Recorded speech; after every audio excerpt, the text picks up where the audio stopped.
Alright guys, welcome to the game between bTk and Lethal Esports to show you why bTk is such a force to be reckoned with and why they're representing North America. Obviously tomorrow we're going to see bTk in the grand finals, which is going to be more exciting. We'll do full analysis after that match. We just finished today's cast. It was an incredible experience. If you enjoyed the cast, make sure to drop a like, subscribe, and turn the bell on in the description down below. And we're going to analyze exactly why bTk is able to destroy Lethal Esports. Now they come in prepared. They have some really good players including Easy Peasy, Yue.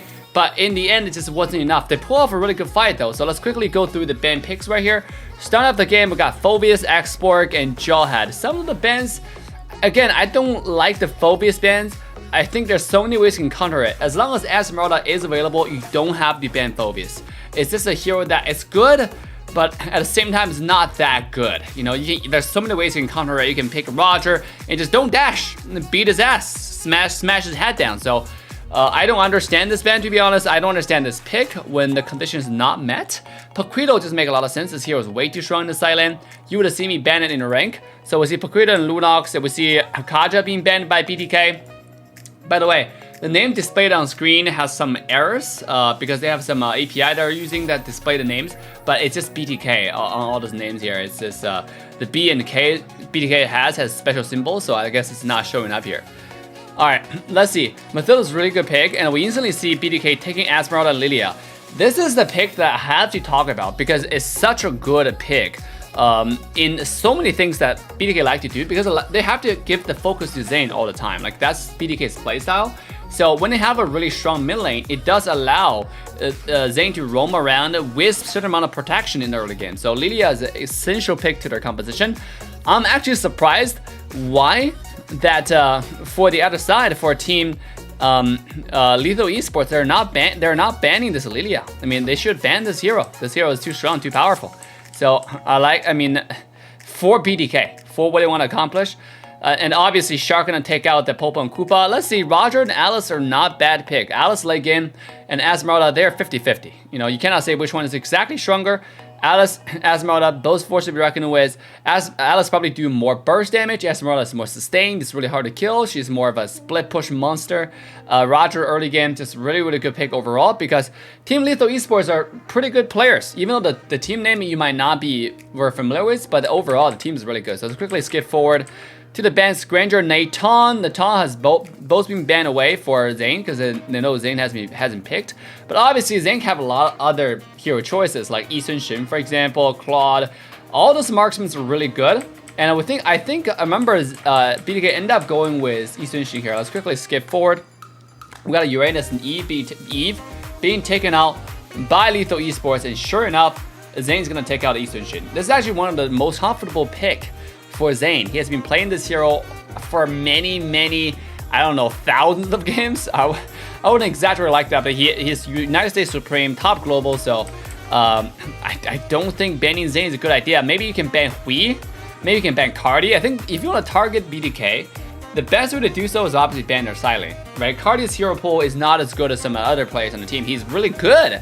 He's specializing those heroes like Chao, for example. Obviously, he's learning a lot of other heroes, but nothing stand out as much as the Chao does. So, obviously, for those kind of players, they gotta learn about their opponent a little bit more and try to ban more accordingly. Still, Cardi's learning extremely fast. He's a very talented player, so it's kind of hard. Let's take a look at this early game.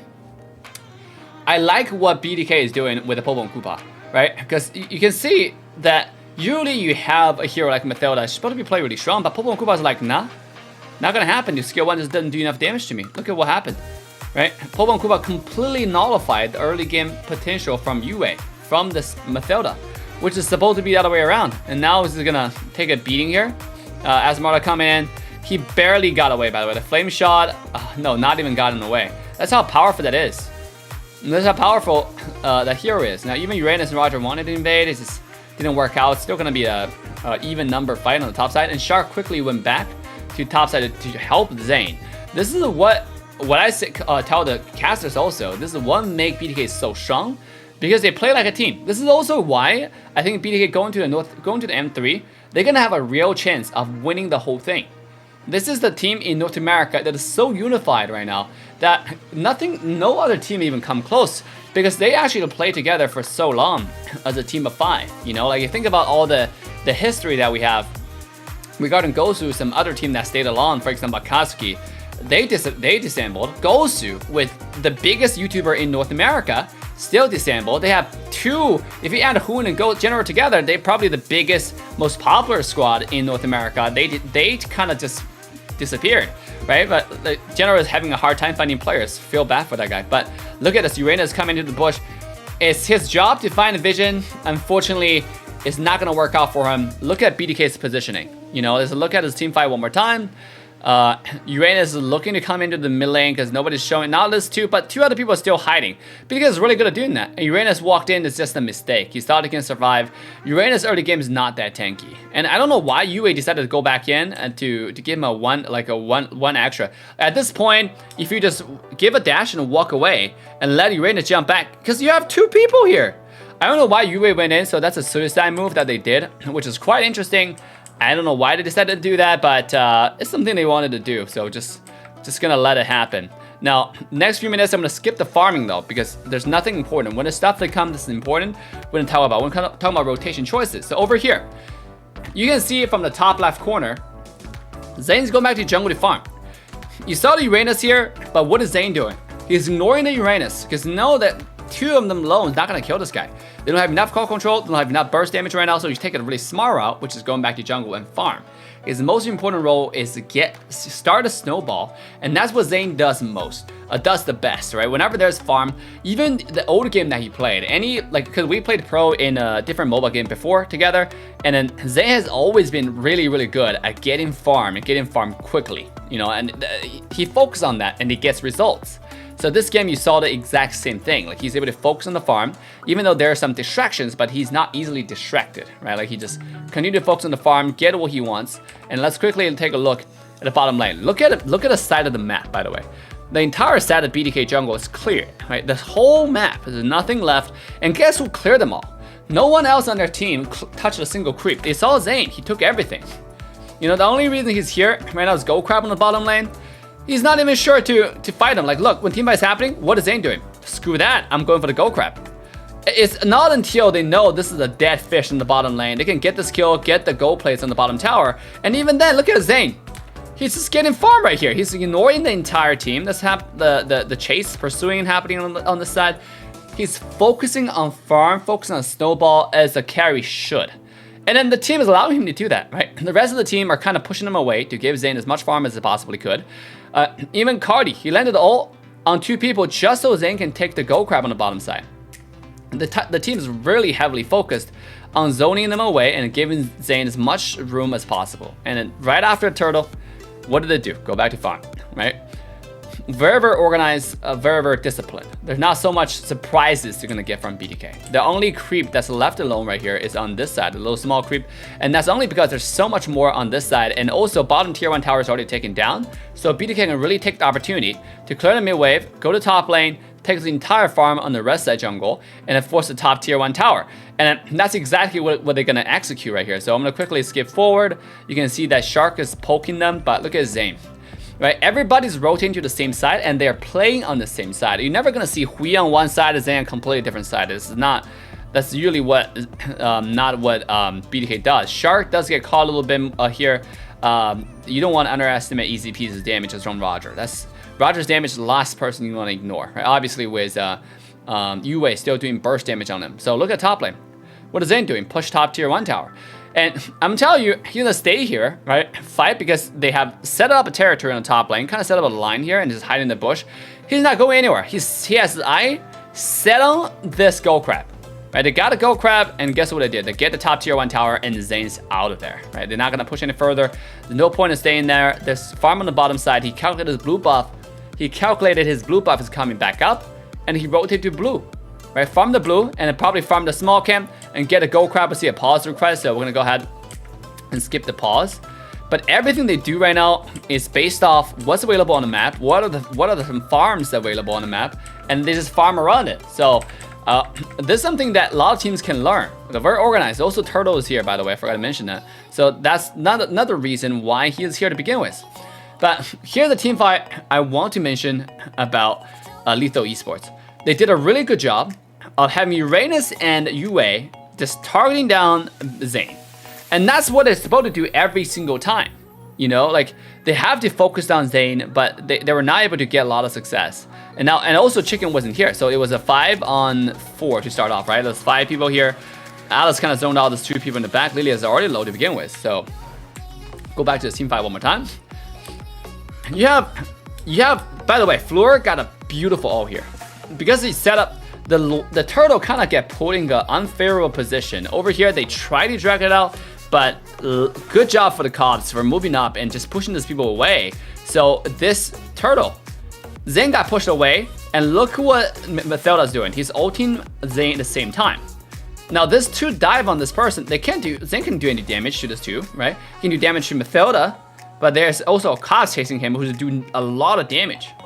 A lot of damage at this point, you know, because Zane's squishy on the marksman. So right after that, look, nobody's chasing anymore. The team fight is over, and Lethal Wanderer made a mistake. They stayed here.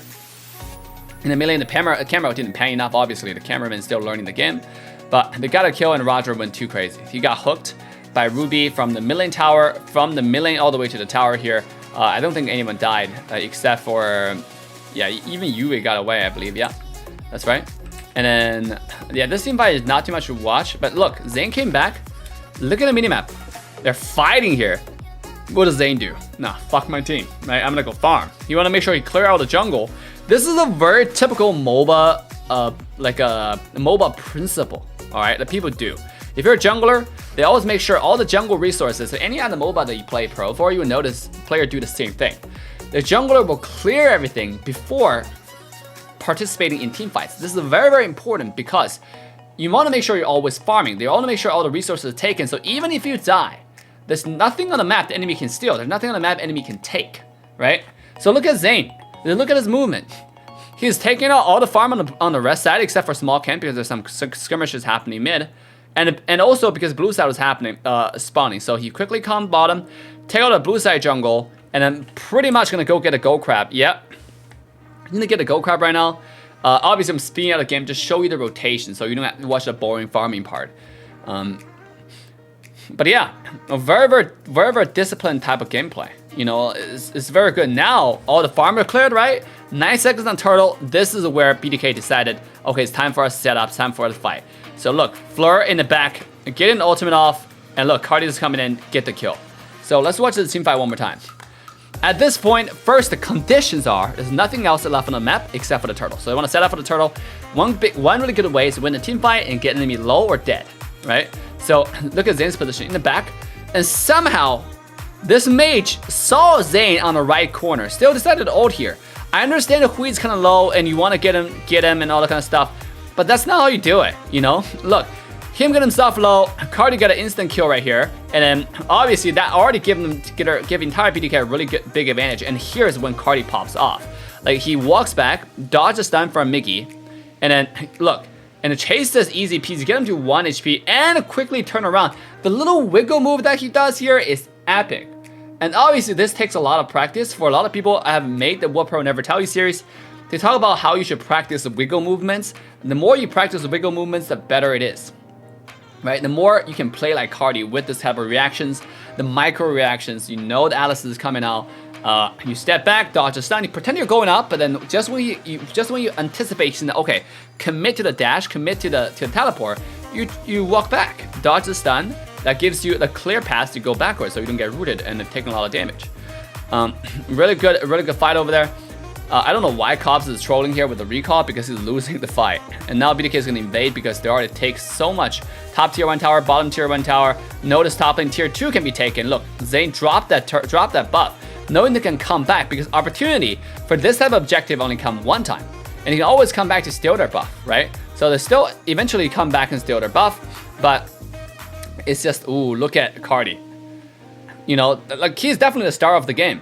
Zane has been farming. Like I said, this is the strength of BTK. Everyone on their team is a star, so they give Zane the opportunity to farm.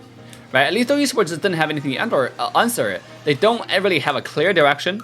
Right? Zane called, like if you listen to BTK's stream, when one person calling, okay, I'm gonna go to the jungle and farm. When Zane calls, I'm gonna go back to jungle and farm.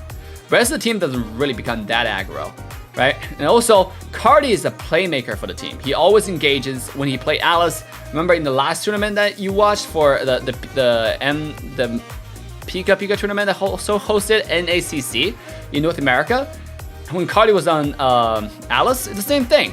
He goes in with a flicker root, 3-man root, I think twice in a row, that decided the landscape of the game.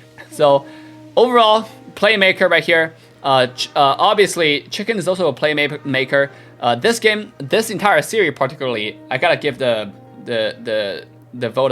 vote of show off to Cardi. Definitely played it really well. So let's continue. With the lore being taken down, look at bottom tier 1, tier 2 tower is down. bTk have the entire top lane, bottom lane coming at the same time. Some basics that they do really well, right? When the minion wave coming in, people are zoning out, zoning everybody away. But when the lane's empty, they're out of there, right? Look at Cardi, look at Cardi's play. This is not supposed to be a very like successful tower push, but Cardi once again, he ignored the bottom lane. The lane is pushed, and they send people over here. This is what side lane is supposed to do. Once you have the advantage to the side lane, you don't stay here and one-on-one him. You come here and give your team a 5-on-4. That's the whole point of freezing lane. I've mentioned it in my World Pro Never Tell You series. Make sure to watch this video talking about how to manage minion waves. The whole point of managing lanes is so that when enemy team have to send resources like this Uranus to defend one lane, you can now come together as a 5-on-4 or 5-on-3 or even 5-on-2 sometimes to open up the other lane. Obviously, Cardi already being so far ahead, level 13, he soloed the mid and the support because it's so far ahead at this point, and the rest of the bTk just followed up and cleaned up, and that's game 1. You know, when you kill like 3-4 people in base with the minion wave, like just what do you call it? pouring in, yeah, that's just gonna be game. Easy dubs, easy game. So let's go ahead and go to game 2. We'll show you another like dominating game, dominating performance. Once again, let's take a look at the ban pick. We'll show you very smart ban pick from bTk. Their ban pick is very meta, but also sometimes they do twist to make sure they have the best ban pick. They have the smart ban pick. They pick heroes that make sense, that counters. And just a little shout out to Sir Action Slacks and Cap for their incredible cast today. They have studied the game for 1 week. Remember, these two are legends. If you don't know who they are, I see some people complaining. I am honored to get an opportunity to cast with those two, okay? They are legends in Dota. All right, they cast a different mobile game. Obviously, the PC game, so it's not a competition with Mobile Legends. But those two are, if you watch any Dota tournaments, you would know this two, right? Because they're so good at the game that they're casting. They're so popular. They're the gods of Dota. But in Mobile Legends, we got them to cast this tournament for 1 week. They already understand the game as much to the point that they can cast the game, especially Cap, where they can cast play-by-play completely flawlessly. So they know the names, know every single skills. He knows more skill name than I do. I don't remember skill names, right? I don't really care about skill names in Mobile Legends. I just call it skill 1, 2, 3. But Cap is doing an incredible job. So same as Sir Action Slacks. You know, both of them really good. Just want to let you know. So let's take a look at the draft. Now, Nathan as a hero, I don't recommend bTk play it anymore because it's so easy to be dove on. Obviously, against Lethal Esports, they got a little bit like leeway, like a room to wiggle, to pick heroes that they want to show off. Xborg, Barats, really good picks. They do well in their own lane. Xborg is really annoying to go against, same as Barats, right? They're really hard to kill, and then they stand alone on their own lane.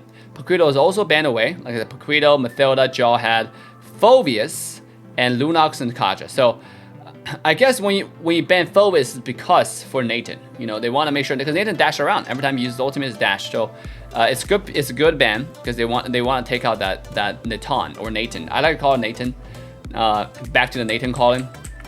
So Alice being taken out, some late game heroes, and obviously we need some early game heroes from team Lethal Esports. And I think early game they delivered. They have Selena and they have Lancelot is the pick that's like kind of baffle a lot of people.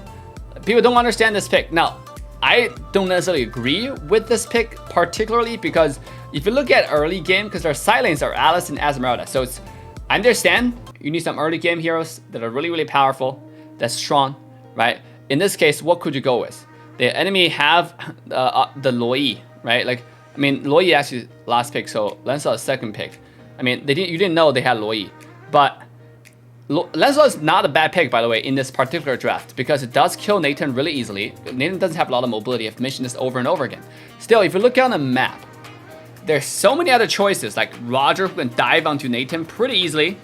Roger who can kill Barats, beat him down, right? Roger's early game is really important. Remember, when you pick Allison Esmeralda, your focus is no longer the mid, the support, mid, and jungle. You have to get an early game to make sure you can synergize with the silent. So the silent initiate and you just snowball and kill everybody. Those two, Alice and Esmeralda, need to be the focus. But in fact, instead they have two assassins who cannot clear wave, and you're gonna see the downfall, the flaws, the downside of picking two assassins, Selena and Lancelot, towards the late game when BTK is pushing. They ended the game so fast, 10 minutes, because Lethal Esports cannot clear wave. And Lethal Esports have Lunox and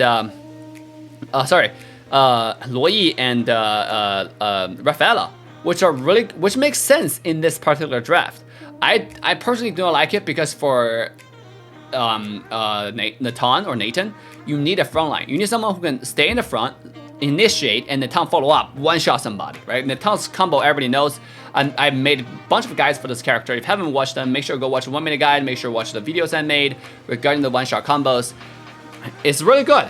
Now, in this particular game, Rafaela, I don't think is the best pick, but it's something that BTK decided to go with, and it worked out for them because Lethal Esports made so many crucial mistakes. And let's quickly take a look of what those mistakes are. So we're gonna quickly skip into the game.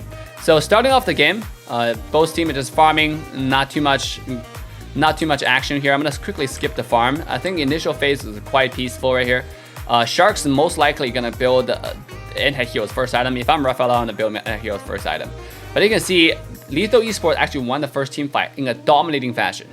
And they have a reason for that. They have Assassin, they have Selena. They're supposed to win. In a cluster team fight, Selena land the one stun, doesn't matter who it is, it's dead. Right? You go kill that person, that usually leads to the second kill. You know, in a continuous barrage. So top lane, Chicken's destroying this knob right here, just auto attacking. You know, that's something that you gotta pay attention to. On Esmeralda, let's take a look. He thought he can fight this Barats, but he really can't because look, Chicken's one level ahead. And he's auto attacks, he's already at full stacks, you know? Esmeralda just turned level 3, he already got beaten up a little bit way too much. So almost died right here. Still, not forgetting to deal a little bit more damage, but Chicken on the Barats, man. He understands his limit, he cleared the wave really quickly. Look at the bottom lane. Rafaela is zoning. Selena looking to stun, but oh, Selena missed the auto attack. He got an export. No wonder. I remember casting this. Oh, Selena landed a stun. This is not good, but then he didn't actually engage onto Nathan. The hero lock did not work out for him. He might just not use it at all. All right, here's the team fight. Look at Lancelot. Lancelot Esmeralda going in. Shark almost instantaneously died from Lancelot, and Zane just now with this character, he didn't do enough damage. Look, Esmeralda coming in with a beautiful ultimate, kind of locking on 2 people. And Cops goes in with 1 more kill. When you have a lot of dive like this, that's usually what happens. You know, like the dive potential from, like when you go against teams in M3, that's what you expect, right? Like you're gonna have very synergized engages. That's why I don't like Nathan that much anymore, because of that, how squishy he is and how not mobile he is. It's literally a different version of Layla, like a better, more a little bit tiny, more mobile Layla. And then, to be honest, Layla actually skills harder in the late game because of the range. And Nathan needs to go in, get close range, and do that combo damage. And if you miss the skill, you miss all your damage, to be honest. Because Nathan also requires him to land all the combos in order for him to proc the passive. That's where you auto attack really fast. But if you can't land the passive, if you can't land the skill, you don't do enough. Oh, Selena, again, that's another mistake.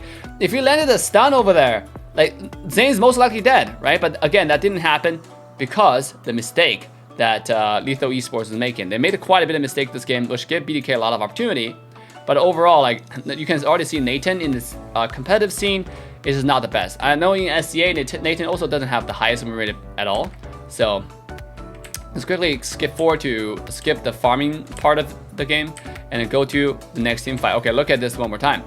Selena landed the stun, and because of the lack of mobility from this Nathan here, and this is the thing, he landed the stun going in, but it's just 1, 2. Alice got a floating here. I don't know why he doesn't go in. Look, do you see this floaty? Go in, right? I was surprised. when I saw the stun and the Alice skill 1 there when I was casting the tournament, I thought Zane was dead. If he goes in with a skill 2 ultimate, this guy was dead. And you don't even need a Popo and Kuba to go in and sacrifice, right? You kill Zane, you disrupt the game, and Lethal Esports would have had a chance. But obviously that did not happen. Alice was playing from a position of weakness. He was scared. You know, I mentioned that for Lethal Esports to have 1 or 2 good players like the Easy Peasy, for example, you know, like Yue, for example, that I see all the time in rank. The rest of the players I don't think they're on the same tier. You know, the decision makings are not the best. So let's take a look at this team fight. Right in the middle, nothing really happened. It was just trading of skills. Again, Zane's gonna continue to go back to farm. Like I want you to look at the jungle. Every time you look at BTK when they fight, how often do you see jungle not cleared? Everything is cleared, right? And now he's clearing enemy jungle. And after he cleared enemy jungle, he's gonna come to mid lane because it's close to 5 minutes, so he can clear mid lane now for like. Look, he's not. I mean, if I'm Zane, I'm gonna wait for a few seconds until the 5-minute mark. Then we can get like triple, if not more, of the gold and stuff. Yes, you only get 30% of the golden experiences if you don't wait until 5 minutes. So that's a tiny mistake, but it doesn't matter. The reason why he rotated the bottom lane is because the turtle is up. Look, 4 people on BTK get the tower and they get a turtle. Very straightforward play, no surprises. Where Lethal Esports, they're on top. They kill the Barats, barely under a tower, but what did they lose? They lose the bottom tier 1 tower and lose the turtle. I think also BTK eventually with export zoning, shoving the lane and stuff, they're also gonna get this tower kill right here. Even though they lost mid, eventually they made it back, but still, like it's tier 2 in bottom lane. That means the whole set of the bottom lane is cleared up, right? Like the entire set of bottom is gone, and now BTK gonna steal the blue buff. It's an even trade. Lancelot got the Zane's blue as well, so not too much, but it's meaning just like 2 towers in the bottom lane actually make a huge difference. Look at Lancelot. Goes in, but that's a huge mistake, and he's dead from Rafaela. Look, this is what I don't know. Okay, it's just a Rafaela ultimate, and he got pulled back by Zane's ultimate. So look, Zane pushed him, and then Rafaela ulted. You know, so he just got dumbfounded. You don't want to go in like that on Lancelot. I mean, I understand. And not so much quad control. This is also why Rafaela is one of the best peel. So I guess it turned out to make a lot of sense because they didn't need engages. For BTK, they didn't need engages. Lancelot was going in to give a freebie. So good job from Lancelot over there, just giving in a freebie to BTK. And obviously with that few kills right here, they're gonna take the mid tier 1 tower. Overall, right after this, you can see Zane gonna get the small can, and then knowing that maybe Lancelot just came back, he's gonna move to the red because he can take red really, really fast. Watch. Or you might camp here. The replay, we don't have to watch them. Yeah, quickly got it. Because at this point, Nathan got a certain amount of farm. He's really, really powerful. He's gonna go back to the red side. Well, I don't know exactly what he's gonna do because when you look at BTK, everyone knows what they're doing. Everyone knows their power spike. Zane's strength is knowing how to farm. He understands I have this amount of items, I can go in and win team fights. When I play Claude, if you watch Zane play Claude, the same thing. He understands he needs Demon Hunter Sword, he needs the Ghost Staff in order to do damage. Before then, he advises the team to fight backwards, to not engage unless their team's gonna carry against easy teams, right? But before then, look, everything's cleared, right? Everything on bottom lane. He got the blue buff, move to turtle. Everything. There's no surprises when you look at a team at BTK. So look at this right here. Jawhead, not Jawhead. Barras, nice pushback onto the character, and Cobb's like, here, you already killed one, here, take a freebie. Another mistake. So Lethal Esports this game just completely gave it to BTK, but at the same time, you don't see a lot of those moves come BTK. You know, you don't see this 1 versus 4 rainbow bullshit, right, from BTK. This is the why, because the thing about BTK I talk about is their synergy is really, really good in the tournament that they had against Gosu a while back. But now in the recent tournaments, community tournaments that we have hosted, the biggest thing that you saw from BTK is just that they are very, very, very synergized. Like they don't make a lot of mistakes. Synergy is one thing from the team, and another thing is they play very disciplined. Everyone knows what they need to do. Everyone knows, like if they saw Zane going back to farm, Cardi's gonna give the team the direction, and that's not a fight. Zane's not here, right? But when Zane's ready, they take shit. They take objectives. They trust each other. They trust Zane can do damage. They trust that Hui can do damage. So they go in all together. So very, very powerful. team synergy right here, and then just rotation. I think BTK ends the game right here because they already killed Esmeralda, and the game just ends really, really quickly. Look at this. Esmeralda goes in one more time, and he got instantly one-shotted by Zane's skill 1. Watch this one more time. He full HP. Like, look, full HP right here, right? And then Zane got an ultimate right here, and he jumped. Boom. The power of Nathan at this point of the game, right? Like, we only see that one time this game, and also because they're so far ahead. Again, in M3, I personally advise against Nathan or Nathan. It's just because how easy it is to dive this character, and the enemy team is not giving BTK so much mistakes, so much opportunities for BTK to come back. We talk about how many chances how Lethal Esports in the early game can just kill Zane and completely suppress his farm to the lowest and lowest possible. If the jungler doesn't get farmed, doesn't get kills in team fights, they're gonna lose. The jungler is usually gonna be the least amount of farm in the game because he doesn't even get lane experience. Now for the first 5 minutes, it's gonna be so far behind. But what we saw is Lethal Esports giving BTK the opportunity to farm, you know? So hopefully tomorrow, their opponents, and obviously tomorrow we're gonna see some really good opponents. Extraction, and they're most likely to go against Generation X, right? Gen X probably gonna easily take out a Mo right there. I'm not so certain, but Gen X seem like they play a little bit better. So most likely BTK versus Gen X gonna be the grand final for the M3 qualifier. Look forward to see that. Let's see, so much burst damage coming out from Hui at this point. People just randomly got poked. Lancelot try to clear wave. Nah, it's just not gonna happen. And BTK end the game right here because of all the mistakes Lethal Esports made. So again, guys, this is just a demonstration to obviously when the enemy team give the mistake to BTK, they take the opportunity, they takes the game.